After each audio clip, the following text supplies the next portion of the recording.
Hello everyone, Chief Canuck here. In this video, I'm going to be showing you guys the most popular and my favorite spots to farm engrams, Glimmer, you name it, just experience on Earth in Destiny. Now, it's a very popular one, and I'm still surprised that a lot of people don't quite know of it. I tweeted out a photo of all these engrams in a cave, and everyone's like, show me where now. So, here you guys go. I booted up the map. We're loading up Earth, going to Old Russia here, and we're going to be heading to Skywatch. So, one of the first places you visit in the story mission, and I'm just zooming on in through here. You can drive the Sparrow all the way through. It takes a little bit of maneuvering and bouncing off walls to try to make sure it doesn't blow up and get destroyed by all these little dregs, Fallens, Vandals, and Captains. So you go up through here, through the Hive area here, go through the part where in the alpha it said, I think the wizard came from the moon, and you zip, zip, zip, bounce off the walls, and ta-da, you are in Skywatch. And as you can see, 3 people are already here. Now, when I was doing this earlier, maybe one other person or nobody else was here. Now, this is very popular, so I'm just going to join on in alongside them and change my build to a long-range build. Swapping out my auto rifle for a scout rifle because I want precision headshots. Going to be swapping out my machine gun for a rocket launcher because I want that area of effect because you're going to be shooting into this cave here. That's where the enemies will be spawning forever and ever. And eventually, I will swap my shotgun over to a sniper rifle. I just forgot to do that in this instance. And I also changed my Sunslinger build so that I can help reduce the cooldowns of grenades of nearby allies, so if they want to lob grenades from this far back, they can and do so. It's a little bit tricky, but it's a lot of fun to do. Now, while you're at it, because you're going to be killing acolytes and Hive thralls, that's what you're going to be killing this entire time, why not activate a Black Wax Idol, which is a 10-minute consumable that allows you to get tons of Glimmer for just killing all of these guys over and over and over again. And as you see, once in a while, you run on into the cave, and there should be plenty of engrams. I got really lucky there, got a legendary one. Obviously, you won't see them too often because they are legendary.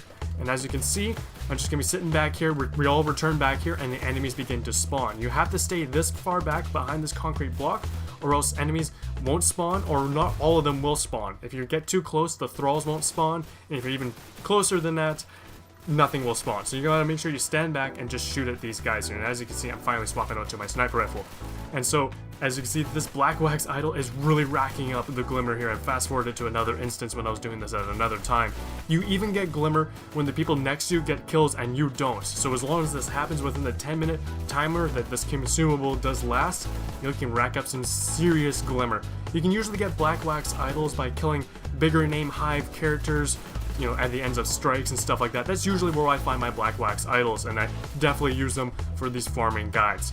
Now, sometimes enemies won't be spawning in the cave. That usually means a straggler, like a thrall or an acolyte, have run on over to the right-hand side. So every once in a while, check over to the right or above the cave. They like to sneak on out. That's what the route they want to run as soon as they leave the cave. So kill them all, and then eventually a new batch will spawn. You have to kill them all before another batch of enemies will spawn.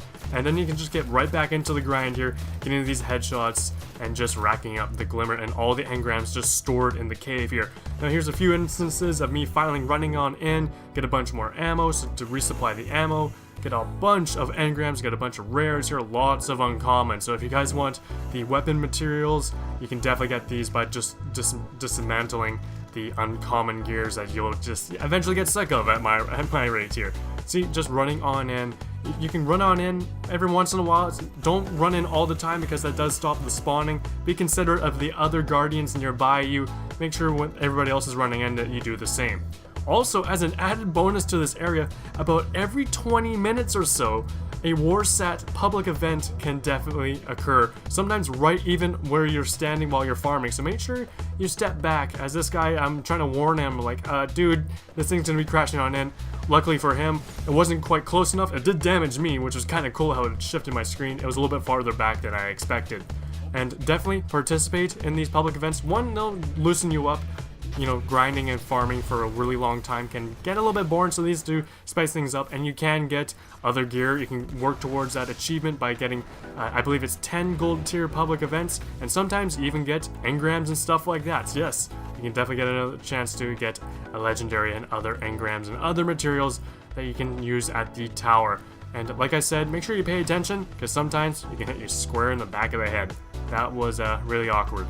So once you're done with your farming here, don't worry if you don't pick everything up, you can head straight back to the tower. Things you don't get picked up will be sent over to the postmaster. But first, let's head on over to everyone's favorite colorblind and troll vendor, the Cryptarch. And now you're at the mercy of the system, so just sit back, cross your fingers, and see what the colorblind Cryptarch gives you in return. Even though I'm getting trolled in this instance, all of these clips that you've seen here are from 2 different sessions. One was about 45 minutes long and one was a little bit over an hour here, so I had quite a bit of gear. But even though I didn't get legendary stuff, I'm still leveling up my Cryptarch rank, which is definitely beneficial, and I'm also getting stuff like strange coins, which are great for when Xur shows up over on the weekend. And like I said, things that don't get picked up get sent on over to the postmaster. In this case, I'm picking up an award for completing a public event, which turned into a strange coin, which, yay, thumbs up for that.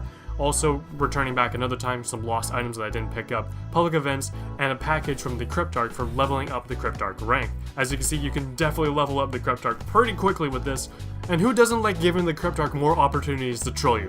So hope you guys found this video helpful and enjoyed it as well. It's a great way to get tons of engrams, a great way to get a bunch of weapon materials as you break down all those uncommon gear that you don't want, as you will need weapon materials for higher level weapons and other stuff like that. It's a great way to get Glimmer, especially if you have a Black Lax idol, consumable, and who knows, maybe you'll actually get a legendary engram in the process. Thank you guys for watching. Be sure to like and subscribe if you haven't already. My name's Chief Canuck. Stay tuned for more Destiny content. I definitely have some Crucible gameplay to show you guys, and maybe 1 or 2 more farming areas. Who knows, whatever I might find out there over in the world of Destiny. My name's Chief Canuck, and I'm signing out.